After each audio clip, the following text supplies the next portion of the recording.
KBS 1라디오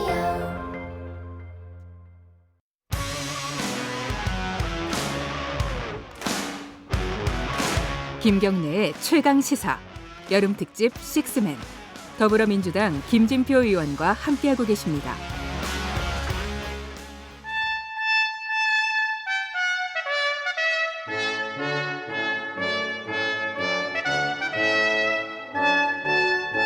네, 매주 월요일 이 시간 민주평화당 박지원 의원님과 함께하는 고품격 본격 정치톡 박지원의 정치의 품격. 오늘도 민주평화당 박지원 의원님 나와 계십니다. 안녕하십니까?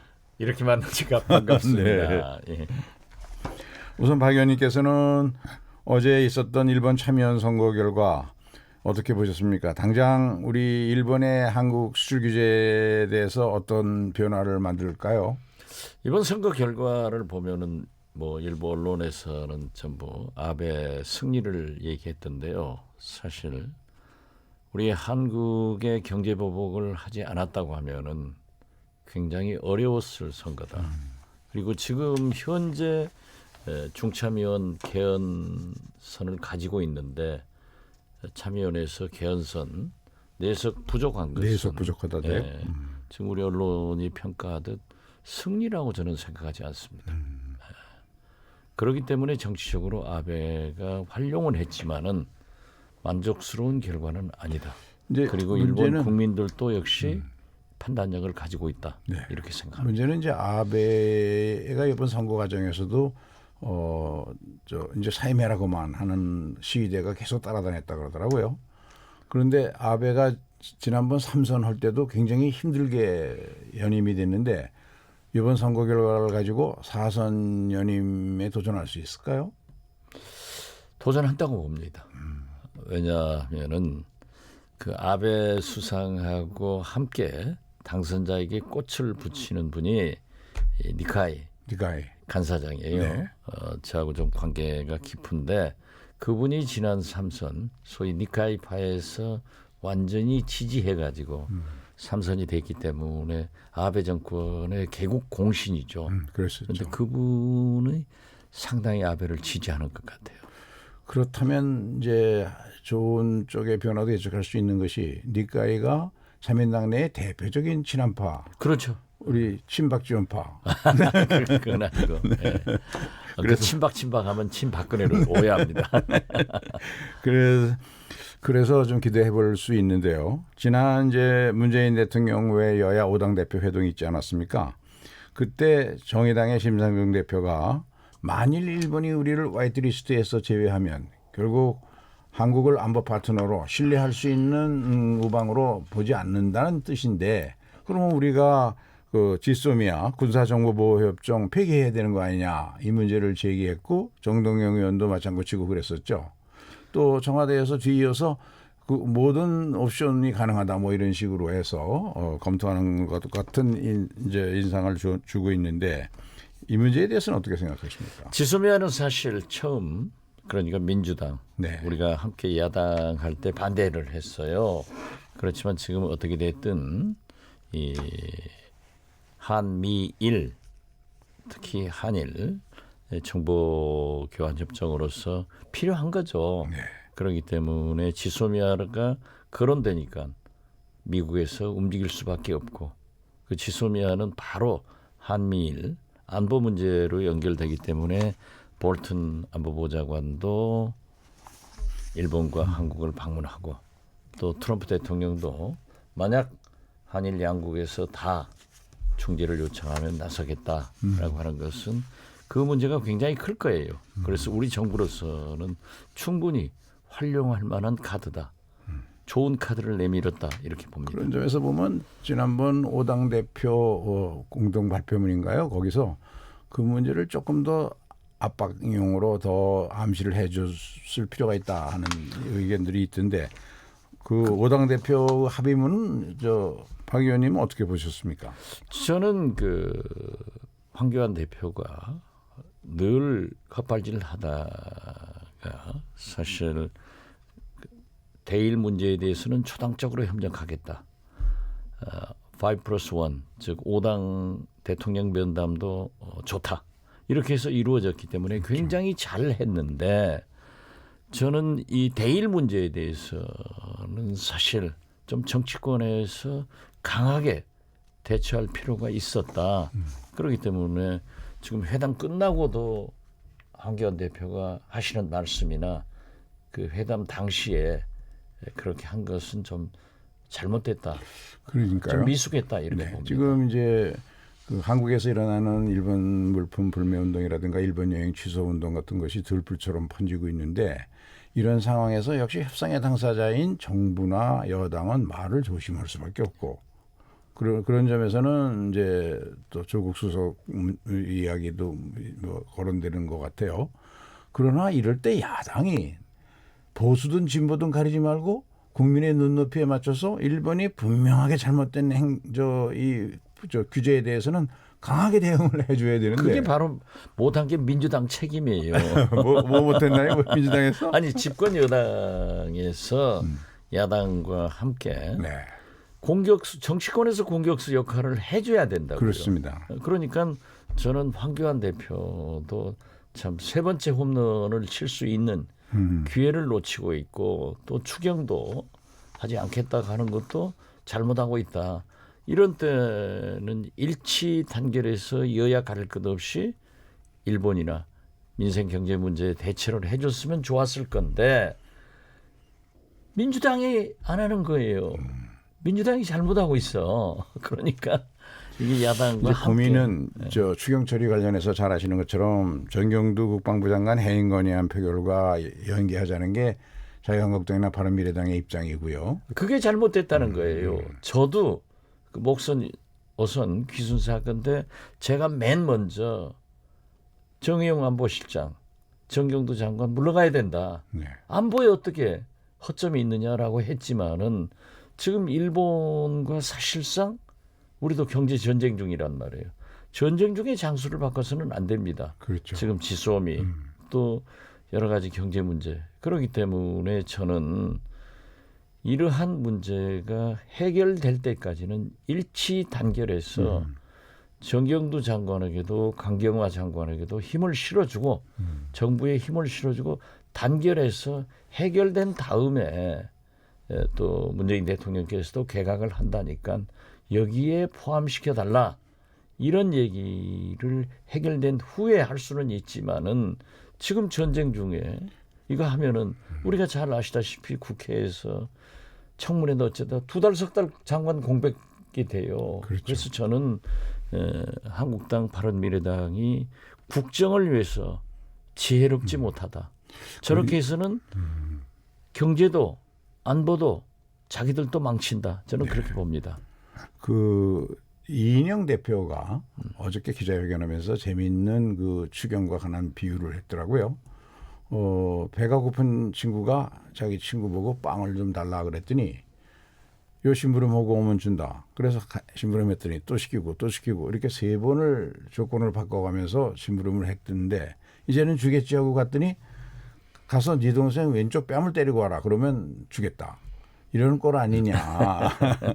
그런 얘기 했던데요. 뭐 원내 대표들이야 우리 둘 다 해봤으니까 네. 하지만은 협상을 위해서 강공을 할 수도 있고 달랠 수도 있지만은 지금은 아니다 이거죠. 그렇습니다. 저도 네. 공감인데요. 왜냐하면 당장 볼튼이 23일, 24일 한국을 방문해서 우리 정경두 국방장관도 만나서 해야 되는데 그때 지소미아 문제를 협의해야 되거든요. 그렇죠. 지난번 일본 초계기 사건 같은 것은 지금 지소미아가 어떻게 보면 제대로 작동 안 되고 있다는 뜻이거든요. 네.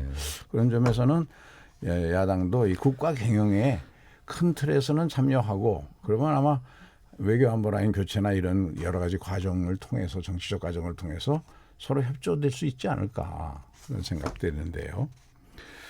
그 당장 7월 국회 지금 이 상황에서는 추경 합의할 수 있을까요? 해야죠. 저는 이번 주 중이라도 원포인트 국회를 해서 추경만은 통과시켜 줘야 된다. 지금 경제가 어렵고 뭐 입만 벌리면은 강원도 산불, 포항 지진 이번엔 또 지진 오니까 얼마나 불안해요. 이런 문제가 해결돼야 되고 지금 뭐 민생 경제 이런 게 해결돼야 되기 때문에 그건 그거예요.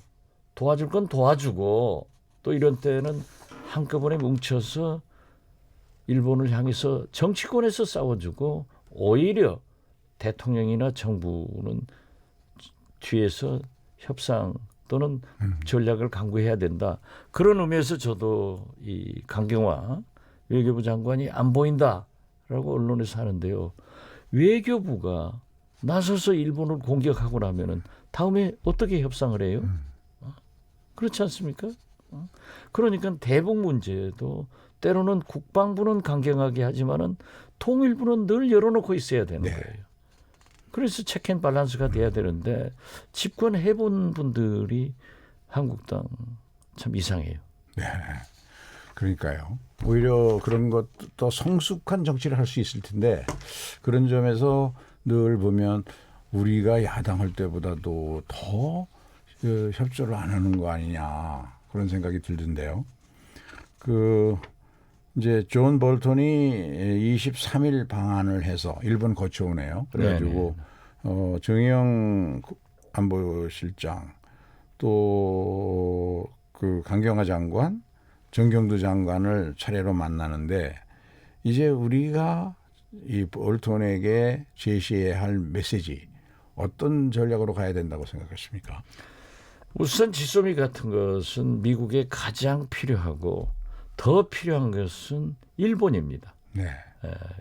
우리가 지금 최전방에 서 있는 거예요. 좀 나쁜 말로 심한 표현으로 하면은 일본의 총알바지를 우리가 해주는 것 아니에요. 미국의 총알바지를 우리가 해주고 있는 것 아니에요. 그렇기 때문에 그러한 이 한미일 안보 문제 플러스해서 지금 반도체 이렇게 되면은 미국도 손해 아니에요. 그렇습니다. 일본도 손해 아니에요. 중국도 손해. 전 세계가 지금 굉장히 위기에 처할 수 있어요. 그런데 뭐 우리 김진표 대표께서는 뭐 부총리도 하시고 원래 경제 전문가지만은 어제 제가 좀 조사를 해봤어요. 그러니까 불화수소는 반도체 웨이퍼에 쓰는 클린 청소용이더라고요. 그런데 우리나라에서 지금 일본에서 수입하는 게 1,000억밖에 안 돼요. 이걸 개발한다 네. 하면은 수조가 들고 시간이 굉장히 소요되더라고요. 그런데 이 삼성전자에서 쓰는 것은 99.999% 고순도. 예, 고순도. 이게 그래서 5-9이라고 하더라고요. 9자가 5개가 있다. 네. 그런데 일본 기술은 지금 12-9, 9자가 12개까지 개발이 돼 있대요. 그리고 지금 우리나라에서나 중국 이런 데서 생산하는 것은 4-9, 99.99예요.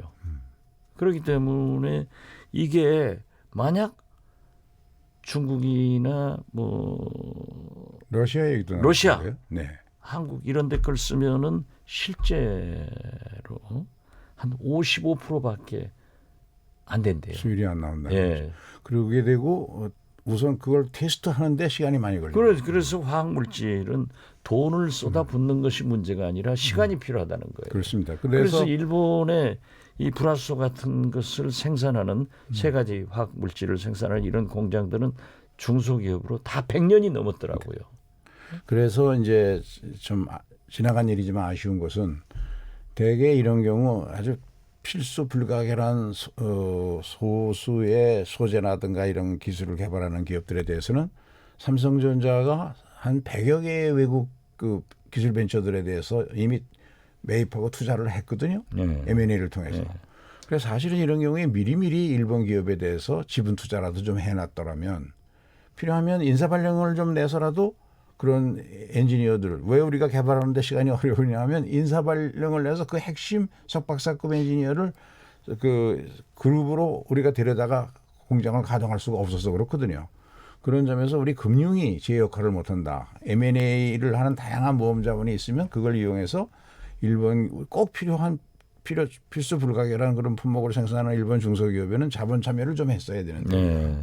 아마 그런 좋은 것도 있지만은 일본이 지금 27년 전에 우리한테 반도체 시장을 삼성한테 뺏겼잖아요.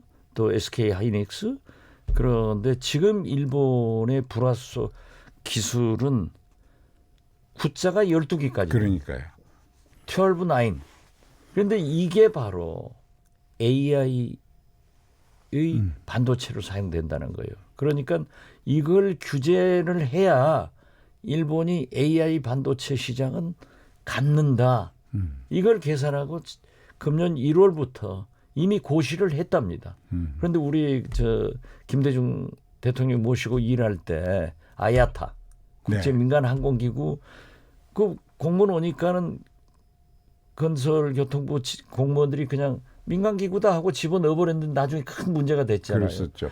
이걸 대처를 하지 않은 문제가 있어요. 그래서 저는 지금이라도 우리 김진표 대표나 이런 경제 전문가들과 산자부, 중기부, 정책실장, 대통령께서 한번 검토할 필요가 있다. 그렇습니다. 이렇게 제안합니다. 우선, 예, 알겠습니다. 정부에 좀 전달하죠. 마지막으로 민주평화당 내부 얘기 좀 들어봐야 되겠는데요. 그거 우리끼리 앉아서 뭐 하면 네. 뭐예요? 또 이 정동영 그 의원인가 어느 방송에서 뭐 우리 박지원 의원님을 뭐 만명 비난도 하시고 하셨던데 지금 변화와 희망의 대한정치연대 그런 모임이 만드셨다대요. 그렇죠. 네. 그러면 이제 언론에서는 이게 사실상 분당소선으로 가는 거 아니냐. 또 유성엽 원내대표는 바른미래당 의원 중에 헌안계 의원 한 5명은 최소한도 우리하고 함께 할 거다. 그런 얘기하던데 좀 상황을 어떻게 생각하시는지. 저는 지금은 만나보지 않고 지금 우리가 정동영 대표가 당대표로서 좀 수습을 하려고 해야지 그런 신경질적인 반응을 내는 것은 바람직하지 않다. 그리고 지금 아직 뭐 분당이다, 신당이다, 탈당이다 이런 얘기가 나오는 게 아니고 지금 이대로는 안 되니까 모두 함께 하자. 그래서 결국 정동영 대표랑 잘할 거예요. 민주당이 바라는 건 뭐예요? 아니 우리가 이제 깨지는 거예요? 그건 아니고요. 우리가 중요한 거는 내년 총선인데 네. 결국 이제 언론이나 정치 전문가들이 관심 있는 것은 총선을 앞두고 지금 민평당에서 일어나는 그런 갈등이 바른미래당과 함께 새로운 정계 개편의 기폭제가 될 수 있지 않을까 그 걱정 그런 이제 생각들 때문에 그렇죠. 그렇게도 볼 수 있는데 지금 현재 방금 유성엽 우리 당 원내대표가 언급한 호남 출신 지역구 5분이 우리에게 온다는 것도 아니고 그러한 것이 진척되는 것은 아직 없습니다. 네. 물론 한두 분들이 간헐적으로 유성엽 대표와 얘기하는 것으로 알고 있지만은 아직은 좀 숙성이 그렇죠. 덜 됐군요. 그런 게 아니죠. 조금 더 이대로는 기다려야 안 될 되니까 이제 민주당 하는 거 봐야죠. 네. 또 한국당도 지금 뭐 친박당이다 복잡하잖아요. 좀 두고 보면 예. 나올 거예요. 감사합니다. 오늘 좋은 감사합니다. 말씀. 예. 특히 아주 그 일본의 고순도 그 불화수소 그 문제는 정부에서 많이 참고가 될 것 같습니다. 감사합니다. 감사합니다. 정치의 품격 민주평화당 박지원 의원이셨습니다.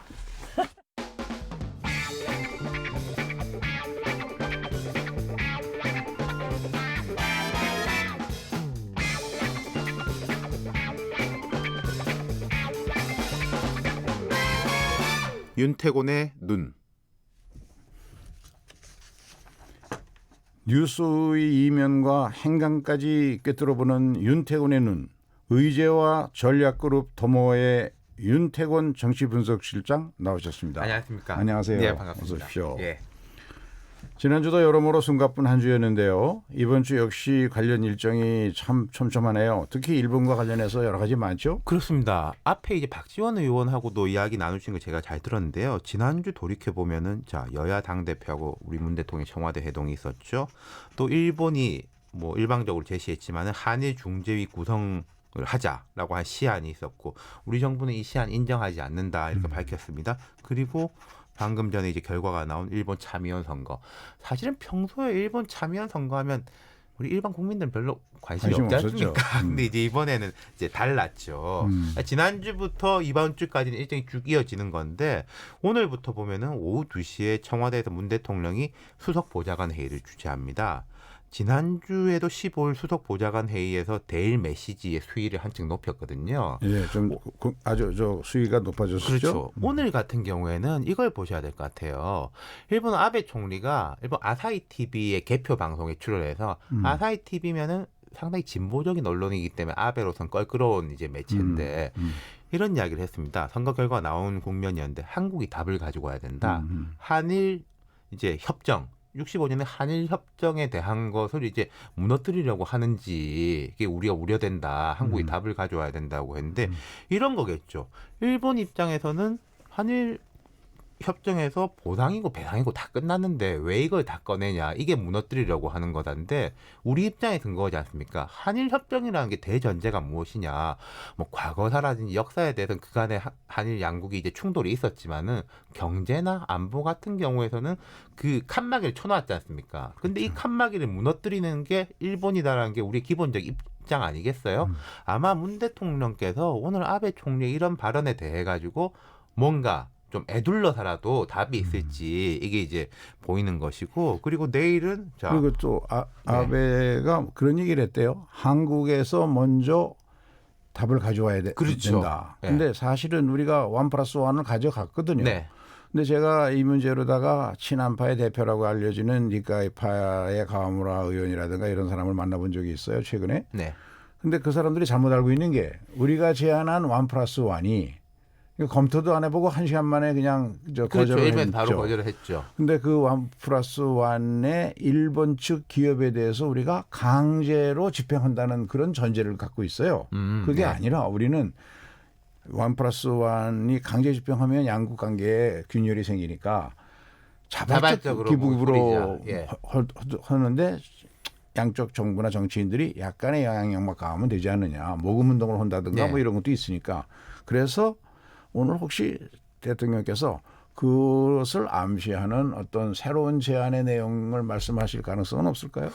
글쎄요, 저는 대통령이 하는 발언이라는 것은 좀 말하자면 대통령이 한번 말씀하시면은 그 뒤로는 우리가 조금 물러설 틈도 없고 나갈 틈도 없는 좀 최종적인 이제 선언적인 의미가 있지 않습니까? 그렇죠. 그래서 그 부분에 대해서는 제가 알기로는 이제 문희상 의장이 주도하는 한일 의회 외교 포럼에 김진표 의원님도 소속되신 걸로 네. 아는데 이달 말쯤으로 뭐 일정을 잡고 있다 이런 이야기가 들렸는데 그 부분에 대해서는 이제 니카이 의원 같은 사람한테 좀 충분히 설명을 해주실 수 있지 네, 않을까? 제가 좀 예. 그런 설명을 해주는 역할을 맡고 있는데 문제는 화이트 리스트가 그렇죠. 거기서 제외되는 게 그 전에 끝나버리면 이게 큰 문제가 되는 거죠. 그래서 화이트 리스트에서 우리가 제외되면 당장 지소미아 문제가 하고 연결이 맞습니다. 되고 예. 그러면 양국 관계가 파국으로 가버린단 말이죠. 그러니까 그 일정이 이렇게 잡히는 것 같더라고요. 이번 주에 대해서 제가 말씀드렸는데 일본이 오는 24일까지 그 화이트 리스트에 대한 자체 의견 수렴. 우리도 이제 정부에서 뭐 하려고 그렇죠, 하면 이제 그렇죠. 각 부처에서 뭐 의견 수렴한다 이런 기간을 두지 않습니까?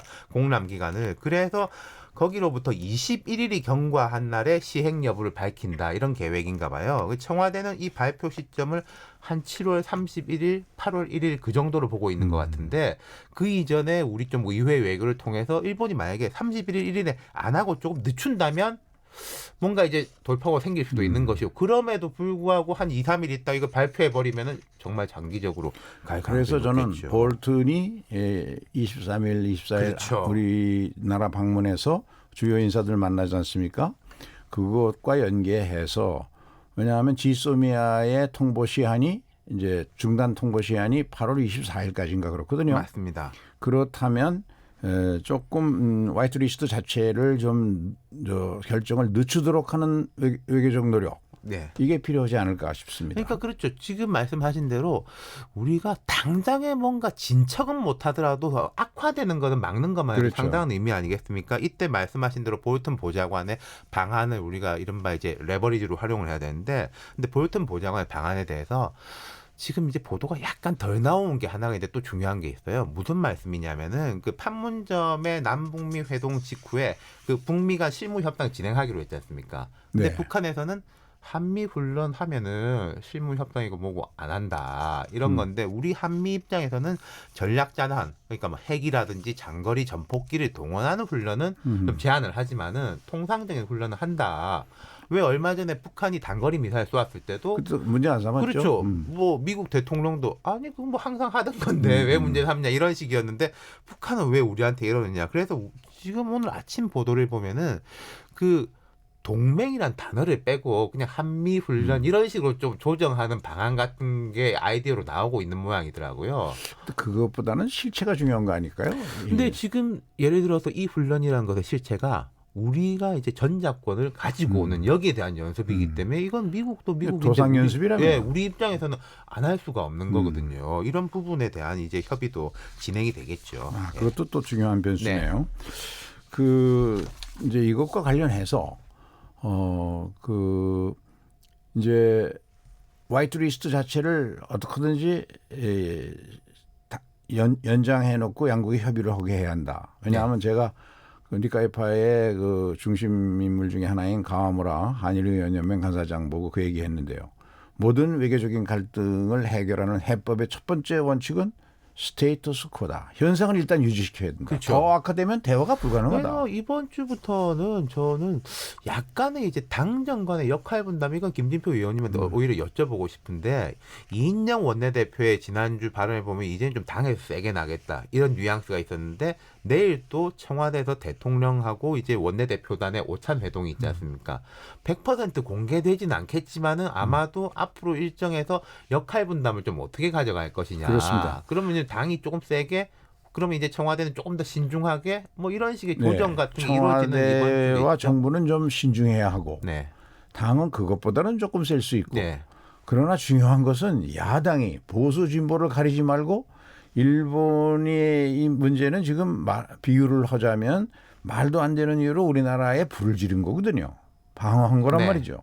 그 잘못된 것이라고 하는 거를 강하게 야당이 좀 압박을 해줘야 일본을 공격해줘야만 이게 전체적으로 협상력이 높아지죠. 그래서 저는 개인적으로 기대하는 게 한일 의회 외교 그 포럼에 같은 경우에는 옛날에 이제 친박계 좌장으로 불렸던 지금은 이제 그쪽 활동 거의 안 하시고 있는 것 같지만 서청원 의원 같은 분도 포함돼 있지 않습니까? 네. 보수의 원로급 정치인들이 힘을 싣는 모습을 보여준다면은 뭐 황교안 대표 같은 분들은 훨씬 후배 아니겠습니까? 그렇죠. 조금 그런 간접적인 이런 압박 같은 거 역시 이제 선배들이 신중하고 국익을 생각하는구나 이런 모습을 보여주실 수도 있겠죠. 그런데 대해 가지고 또 의원님이 좀 견인을 하시면은 어떨까 그런 생각이 그래서 드네요. 그런 역할을 하려고 자유한국당 의원들하고도 저희가 접촉을 좀 해봅니다만 그 나경원 원내대표가 네.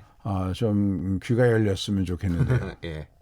그래서 저는 그 생각도 들더라고요. 뭐 나경원 원내대표라든지 한국당 지도부 같은 경우에도 조금 움직이고 싶은 마음이 있는데 또 자기들 지지층이 있을 거 아니겠습니까? 네. 그러니까 선배들이 움직이면 못 이기는 척하면서 따라갈 수도 있겠죠. 그런데 이게 이제 중요한 거는 이 정치라는 것은 좀 긴 안목으로 봐야 네. 되거든요. 당장은 지지층이 그런 압박이 있는지 몰라도 길게 보면 국민의 신뢰를 전체적으로 높여야만 우선 총선에서 이길 수 있거든요. 그러면 깨끗하게 추경은 추경대로 잘라내고 추경은 해준다.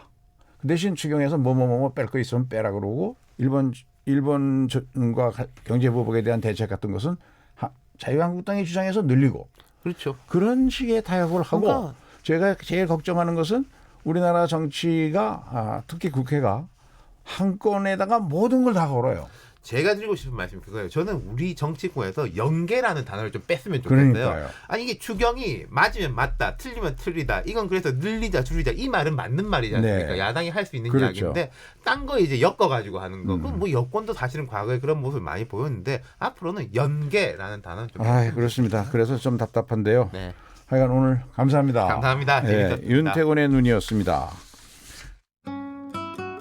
또 이 이 시각 교통 상황입니다. 오늘 아침 하늘이 뿌였습니다. 안개와 먼지가 뒤엉켜서 가시거리가 짧은 편입니다. 전조등 꼭 켜고 조심 운전하셔야겠습니다. 분당 수서로 청담대교 방향으로 탄천 1교를 지나 3차로에서 작업이 시작됐습니다. 이 여파가 더해져서 탄천 나들목에서 탄천 1교 쪽으로 30분 정도 걸릴 것으로 예상되고 있고요. 용인 서울고속도로 서울 방향 서수지에서 서판교까지 막힙니다. 용인 방향은 고기분기점에서 서수지까지 정체고요.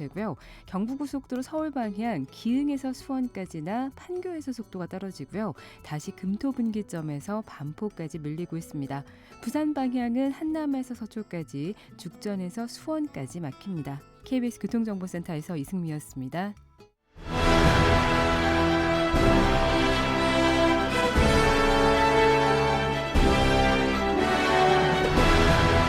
KBS 1라디오 김경래의 최강시사가 여름특집을 마련합니다. 7월 22일부터 29일까지 중량감 있는 6남자가 1일 진행자로 나섭니다. 김경래의 최강시사 여름특집 식스맨. 22일 경제부총리 출신 김진표, 23일 정치구단 박지원, 24일 전 금융감독원장 김기식, 25일 젊은 삼선 김영우, 26일 고발뉴스 기자 민동기, 29일 베테랑 정치평론가 윤태곤. 그 어디에서도 들을 수 없는 고품격 시사 토크. 김경래의 최강시사 여름특집 식스맨.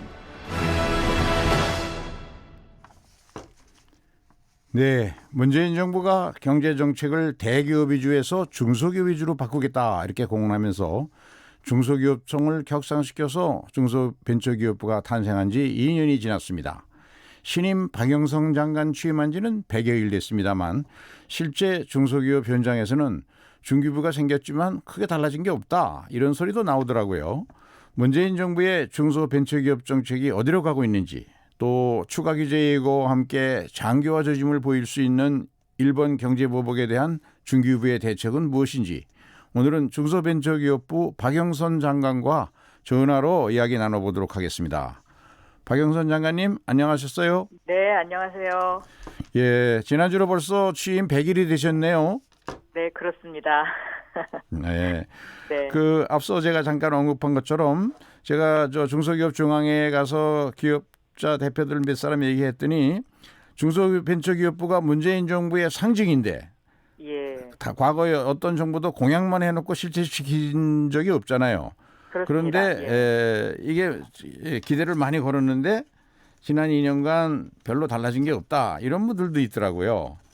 그렇게 평가하시는 분도 있지만 또 요즘 뭐 이렇게 많이 뭔가 활발하게 중소벤처부가 일을 열심히 하고 있다 이렇게 말씀하시는 분도 있습니다. 제가 보기에는 네. 언제 어디서나 할 말은 반드시 하시는 소신 장관 박영선 장관에 대한 기대가 있을 것 같습니다. 이거 제가 더 열심히 하겠습니다. 네. 그동안 현장도 많이 뛰어다니셨는데요. 네. 특히 그 소상공인 자영업자들이 요즘 그 네. 온라인 그 소비가 늘어나면서 적응하는데 힘들잖아요. 그렇습니다. 또 이 거기다가 이제 최저임금 인상, 근로시간 단축 이것이 결국은 비용을 늘리게 되니까 그 어려움도 있고요. 여기에 네. 대해서 여러 가지 고민이 많으실 텐데 이런 어려운 분들, 소상공인 자영업자들을 위한 정책은 어떻게 고민하고 계십니까? 지금 지적하신 대로 그 전통적인 소상공인 골목 상권에 계신 분들이 가장 힘들어하시는 것이 그 온라인으로의 이동입니다. 이제 네. 대부분의 사람들이 다 이제 스마트폰으로 이제 주문을 하고 하는 부분에 있어 이거 도대체 우리가 어떻게 대처해야 될지 모르겠다라고 어려움을 토로하시는 분들이 많습니다. 네. 그래서 올 하반기 중소벤처기업부의 주요 쟁점 사업 중에 하나가 바로 이러한 분들을 온라인 판매가 가능하도록 도와드리는 일입니다. 그래서, 그렇네요. 네, 네. 그래서 온라인 매니저 같은 분들을 좀 그 양성을 해서 또 인플루언서, 그다음 1인 미디어 이런 쪽으로 좀 더 다가가실 수 있도록 저희 중소벤처기업부에서 지금 그런 프로그램을 만들고 있습니다. 네. 예, 그런 것들이 좀 잘 효과가 나왔으면 좋겠네요. 네, 네. 예, 그리고 또 한 가지 재미있는 게 있어요. 지난주에 중소벤처기업부에서 실패를 넘어 성공으로 제도전 인식 개선 공모전, 제가 보니까 아주 좋은 이벤트라고 생각되는데 이 네. 실패가 이제 한번 실패하면 완전히 망해버리는 게 아니라 더 큰 성공의 자산이다. 그러니까 실패를 오히려 좀 알려주고 그거를 통해서 뒤집고 일어나자. 뭐 이런 내용 아니겠습니까? 네, 이 실패라는 것에 대해서 우리 사회가 좀 더 긍정적으로 생각할 필요가 있지 않나. 네. 우리가 이제 흔히 그 실패는 성공의 어머니다라고 네. 하지 않습니까? 그래서 이 실패를 성공의 어머니로 만들 수 있는 방법은 무엇일까? 이렇게 고민을 하면서 저희가 만든 프로그램입니다. 네. 그 핀란드에는 이제 실패의 날이라는 것이 있더라고요. 실패의 그래서 날. 실패의 날. 그래서 아. 이제 실패의 경험을 공유하는 거죠. 내가 아, 이렇게 했더니 네. 안 되더라. 그리고 내가 이렇게 했는데 조금만 더 했으면 성공할 수 있었더라 하는 이제 이런 경험을 공유하는 날인데 저희 중소벤처기업부에도 올 11월 또는 12월에 재도전의 날 행사를 계획하고 있습니다. 아, 네. 재도전의 날. 예. 네. 그래서 이제 그런 의미에서 지금 이 이벤트를 계속해서 이제 그 연속적으로 기획을 하고 있는 것이고요. 네. 또 요즘 이제 소상공인들이 폐업을 하시는 분들이 많이 있으신데 네. 이 폐업하시는 분들이 재기하실 수 있도록 혹은 또 업종 전환을 하실 수 있도록 네. 이런 어떤 실패 사례를 재기를 하실 수 있도록 도와드리는 프로그램 이런 것들이 중소벤처부에 많이 그 마련이 되어 있습니다. 그래서 아하. 저희 홈페이지에 이렇게 들어가시면 궁금하시면 많은 정보를 얻으실 수 있으실 거다 이렇게 생각이 듭니다. 이것과 관련해서요.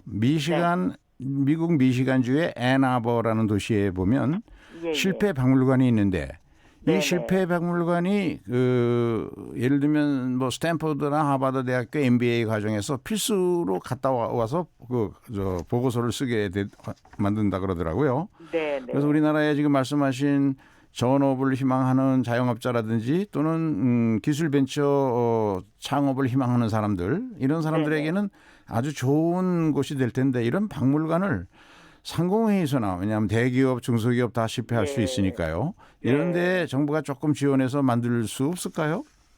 제가 건의해 보겠습니다. 오늘 역시 그 큰 어른께서 사회를 보시니까 이런 좋은 대안도 해주시네요. 감사합니다. 네, 이 기업이 혁신적인 제품을 만들기까지 얼마나 많은 실패가 있었는지 뭐 이런 것들을 모아서 사례로 어떤 이런 실패 박물관 같은 데서 보여주면 네. 많은 도움이 될 것 같다 이런 생각이 듭니다. 네. 그렇죠. 네. 그리고 지난 3월 초에 대통령께서 제2벤처붐 확산 전략과 함께 이제 한국의 유니콘 기업을 임기 내에 20개까지 늘리겠다 그랬는데 그거 관련된 뭐 여러 부처 액션 플랜도 발표됐더라고요. 지금 그렇습니다. 어떻게 이게 네. 되고 있나요? 유니콘이 현재 몇 개 정도 되죠? 지금 유니콘이 9개입니다. 제가 취임할 당시 100일 전에는 6개였는데요. 네. 지난 100일 사이에 3개가 늘어서 9개가 됐습니다. 네. 그 유니콘이 준비했다가 박영선 장관님 오시니까 대신. 근데 문재인 정부에서만 2년 사이에 6개가 늘었네요. 그렇습니다. 네. 이게 굉장히 크게 빠르게 변화하고 있는데요. 올 그렇죠. 상반기에 벤처 투자 금액이나 창업의 숫자를 봐도 사상 최대를 지금 기록하고 있거든요. 네. 그래서 이 지금 말씀하신 대로 제2벤처붐이 가시화되는 것 아니냐라는 그런 분위기가 지금 조성이 되고 있습니다. 네. 지금 이제 저희가 그동안에 이런 제2벤처붐 조성을 위해서 뭐 스케일업 펀드를 만들어서 7년이 지나고 데스밸리를 통과한 기업들에게 지원하는 프로그램, 또 예비 유니콘이라는 제도를 만들어서 예비 유니콘 13개 회사를 지정해가지고 기술 보증을 하면서 기술 신보에서 약 100억 원을 보증해주는 프로그램, 이제 이런 것들을 했었습니다. 네. 그런데 이것이 이제 시장에 미치는 효과가 상당히 있다라고 지금 보고 있고요. 네. 특히 특이할 점은 제가 이제 이 중소벤처기업부에 와서 자상한 기업, 그러니까 자발적 상생기업 이제 시리즈를 하고 있는데요. 이 포스코가 이제 자발적 상생기업의 두 번째 기업인데 포스코가 1조 원을 벤처에 투자하겠다라고 해서 벤처 캐피탈 협회하고 저희하고 자상한 기업 MOU를 맺었고요. 네. 또 신한금융그룹이 2천억을 벤처에 투자하겠다고 해서 벤처 기업협회와 저희하고 또 MOU를 맺었습니다. 이런 것은 그 은행이 지금까지의 대출만 해서 이자로 먹고 살던 은행이 이제 투자로 전환하는 신호탄이다라고 생각하고 이런 어떤 은행의 변화, 투자의 변화는 지금 김진표 의원님께서 그동안 주장하셨던 그런 어떤 그 논리가 시장에 먹히고 있는 것 아닌가 저는 또 이렇게도 생각합니다. 아이고 네. 감사합니다. 네. 사실은 이 벤처 열풍을 기술 벤처 창업 열풍을 만들어내려면 가장 중요한 거는 금융 혁신이거든요. 네. 정부 예산이라는 건 한정이 있고 중소벤처기업부 금년도 예산이 한 10조 간 넘죠. 네네. 그런데 비해서 금융권이 연간 운영하는 재원의 규모는 한 5천조 되거든요. 예, 그리고 예, 30대 재벌이 가지고 있는 그 5천조 중에서 한 1,000조가 30대 재벌이 운영하는 거고요. 그렇다면 네네. 그 금융이 혁신해서 다양한 모험 자본이 만들어져서 그 기업의 미래 가치를 제대로 판단하고 자기 위험 부담화에 투자하는 비율을 높여야 되는데 미국은 2008년 금융위기 이후 이 비율이 한 60% 정도까지 됐대요. 근데 우리나라는 벤처 기업에 대한 지원 비율도 1.2%밖에 안 되더라고요. 그렇습니다. 예. 그래서 이걸 늘리는 게 중요한 점이어서 신한은행이 앞장서서 그런 투자했다는 거 정말 네. 좀 기대할 만하네요. 네네. 박 장관님께서 그 지난 100일 동안 중소기업부 이끌어 오시면서 특히 그 인공지능 AI와 데이터 주권론 네. 이것을 화두로 던지셨는데 구체적으로 어떤 추진 계획 가지고 계신가요? 저는 AI는 4차 산업혁명의 결정판이다라고 보고 있습니다. 그동안에 대한민국이요. PC에서 모바일로 넘어가기까지는 저희가 굉장히 잘했다고 생각합니다. 그리고 그렇죠. 특히 김대중 대통령 시절에 브로드밴드, 그러니까 초고속 연결 인터넷망을 깔므로써 제1 벤처붐을 가져왔고 이것으로 이제 그 인터넷 기업들 새로 등장한 신흥 인터넷 기업들 네이버라든가 뭐 카카오라든가 이런 어떤 세대 교체형 그 기업들이 탄생하지 않았습니까? 그런데 네, 그 이후에 모바일 이후에 등장한 것이 이제 바로 클라우드 컴퓨터 산업인데요. 네. 이 클라우드 컴퓨터 산업이 등장했던 2010년대에는 저는 투자가 소홀히 됐다고 생각합니다.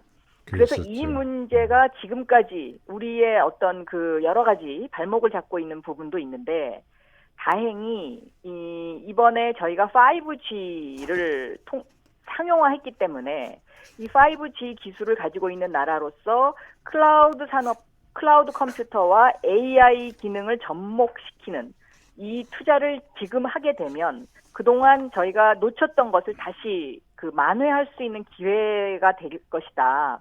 그리고 이 AI라는 것은 예측 기능을 갖고 있기 때문에 지금까지 어떤 그 CEO의 통찰력이나 어떤 직감에 의존하던 경영 형태에서 벗어나는 4차 산업혁명의 결정판이 될 수 있어서 이것이 저는 매우 중요하다고 보고 있고 여기에 정부의 예산도 많이 투자돼야 된다 이렇게 생각하고 있습니다. 그렇죠. 그러면 네. 그 정보통신과학기술부인가요? 여기하고도 네네. 이 문제 협력이 잘 돼야 되겠네요. 그렇습니다. 그러니까 이제 앞으로는 데이터가 곧 우리의 쌀이 되는 것이죠. 그러니까 데이터 그렇죠. 없이는 어떤 기업 경영을 하는 어떤 경쟁력을 확보할 수가 없기 때문에 이 데이터를 분석하는 클라우드 컴퓨터를 통해서 AI 기능을 여기다 접목시켜서 대한민국이 4차 산업혁명의 선도 국가로 나아가야 되겠다라는 것이 저의 그 어떤 생각이고요. 네. 문재인 정부에서 중소벤처기업부가 무엇을 했느냐라고 물었을 때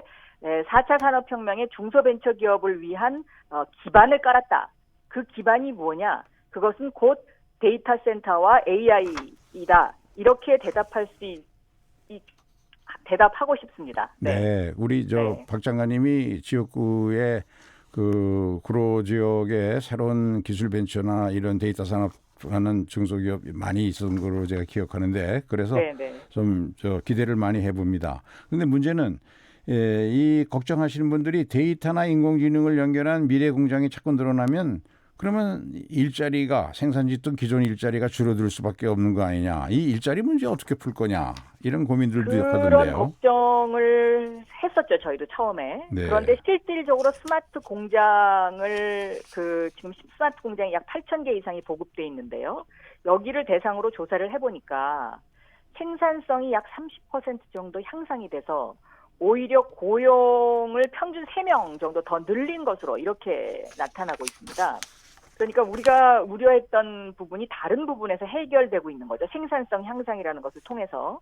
네. 그리고 이제 그 베트남이나 중국으로 나갔던 공장들도 이제 그곳에 인건비가 계속 올라가니까 지금 다시 철수를 해야 되는 것 아니냐. 그다음에 특히 뭐 베트남 같은 경우는 앞으로 7년 정도의 후에는 그 한계에 다다르는 거 아니냐. 이제 이런 말씀들을 많이 하시는데요. 저는 그것의 해법이 바로 스마트 공장이다라고 스마트 생각하고 공장의 있습니다. 해법이다. 네. 네. 그리고 이제 일본의 그 경제 보복 조치와 관련해서 산자부라든가 대기업들 나름대로 열심히 준비하겠지만 또 협력업체를 많이 가지고 있는 우리 중소벤처기업부도 이 네. 부품 소재 국산화를 위한 어떤 대책들을 많이 추진하는 것 같은데요. 네. 몇 가지 소개해 주실 게 있을까요? 저는 이번의 위기를 기회로 바꿔야 된다라고 생각합니다. 그래서 이 핵심 부품의 국산화는 경제안보 측면에서도 저는 굉장히 중요하다. 국가 입장에서 봤을 때는. 그렇기 때문에 대기업과 중소기업이 공동 R&D 투자를 통해서 정부가 매개체가 돼서요. 네. 그런 어떤 그 새로운 공동 협력, 상생 협력의 문화를 만들어가는 것이 굉장히 중요하고 이것을 단기적으로만 볼 것이 아니라 앞으로 중장기적으로도 계속 끌고 가야 되는 문제가 아닌가 이렇게 들여다보고 있습니다. 네. 그렇죠. 그런데 이제 참 이 부품 소재 국산화는 기술 인력을 양성해야만 품질을 높일 수 있는데 이게 네. 시간이 걸리거든요. 그래가지고 그렇습니다. 해외에 있는 우수한 석박사급 엘리트 엔지니어 기술자들을 확보하려면 대개 미국에서 주로 쓰는 방법은 그 기업과 M&A 해버리지 않습니까? 그렇죠. 네. 그러니까 우리가 예를 들면 삼성전자 같은 곳에서 수백 개의 외국 기술 벤처를 아마 M&A 한 거로 아는데 왜 네. 일본의 불화수소 생산 기업이나 이런 데 좀 미리미리 투자를 했더라면 일본이 이거 함부로 보복선언을 못 썼을 텐데 그 생각도 들던데요. 거기에 대해서 네. 조금 우리 금융이 문제인 것 같아요. 금융이 좀 더 다양한 모험 자본을 육성해서 이런 일들을 중개해야 되거든요. 그렇습니다. 예, 네. 그게 참 아쉬움이 있습니다. 예, 그런 아쉬움이 있습니다. 그래서 저는 이번 기회에 저희가 좀 더 이런 어떤 핵심 부품의 국산화를 위해서 함께 노력하는 모습 이런 것들이 굉장히 중요하다. 대기업과 중소기업이 함께 머리를 맞대고 어떤 공동 플랫폼을 갖는 모습 그리고 정부가 여기 R&D 투자를 같이 지원해주는 어떤 그런 형태의 어떤 그런 그 대책 이런 것들이 매우 중요하다라고 생각하고 있습니다. 최저임금 문제로 좀 넘어가 볼까요? 8,590원. 역대 세 번째 낮은 인상률인데 지난 2년간 너무 높아졌으니까 특히 소상공인 자영업자들 힘드니까 좀 쉬었다 가자 이런 뜻인데요. 그러나 노동계는 이게 조정하는 게 아니라 완전 최저임금 인상 정책을 폐기한 거 아니냐 하는 노동 갈등의 우려도 있습니다. 그래서 이제 청와대 김상조 정책실장이 여러 가지 보완 대책을 여러 부처가 함께 준비하고 있다 그랬는데요. 중소기업부 입장에서 어떤 보완 대책 준비하고 계신 게 있을까요?